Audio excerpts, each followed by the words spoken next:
outreach and what we're doing. So today, we are the largest international children's charity really dedicated to helping children grieve and grow after loss. And we encompass an array of losses that our kids are feeling today. Kids who have a deployed parent are going through so much angst and worry and concern. Kids in foster families. So there's this whole population of kids today where no one has really paid attention to what's going on inside of them and just expecting them to carry on. We started April 6th, 1983. We have a presence in all 50 states, not a strong, like in Utah we only have 2 community partners, but we've also expanded internationally, and I'll talk about that a little bit later on. So we have about 5,000 sites in the 5 continents that offer our program, and there's about 20,000 men and women who volunteer every day or once a week to be a Rainbows facilitator. The reach that we have, our population or our demographic, is 76% of the kids in America today do not live with their biological mom and dad in the house every day, which always begs the question about tradition. I think that's more the traditional family in America today than mom and dad and the kids. So every day kids are touched by loss, and I've been thinking since Sandy hit New Jersey and New York, the trauma that not only adults are going through, but the kids are going through as well. And we know, I knew it from the days of the retreats, that when kids are hurting and nobody's talking to them, at some point they've got to get themselves out of that pain. So they're going to do drugs, they're going to do alcohol, they're going to self-harm, all kinds of things that at least for some moment in time, they're not in so much pain. What we do with our community partners is we actually have pre and post evaluations that the kids take. Their parents fill out an evaluation. If it's in a school, the school fills out an evaluation.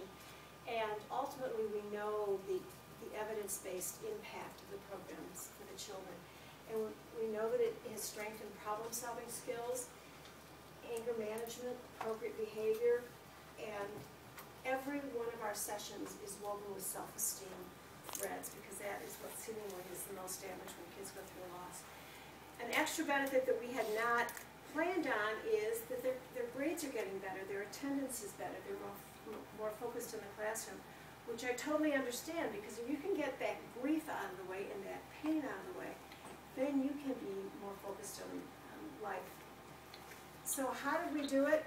We've done it by creating different programs.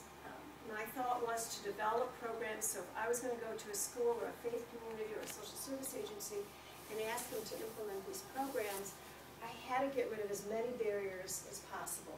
I knew what the kids needed to talk about. I had created the lesson plan, so there's actually 20 meetings spread over 14 weeks, and created games and activities and things for the kids. So it all comes in this 36-pound box. I call it Grief Support in the Box. So that community partner doesn't have to do much, but besides get the kids, get glue, but get scissors, markers, whatever the craft is going to be.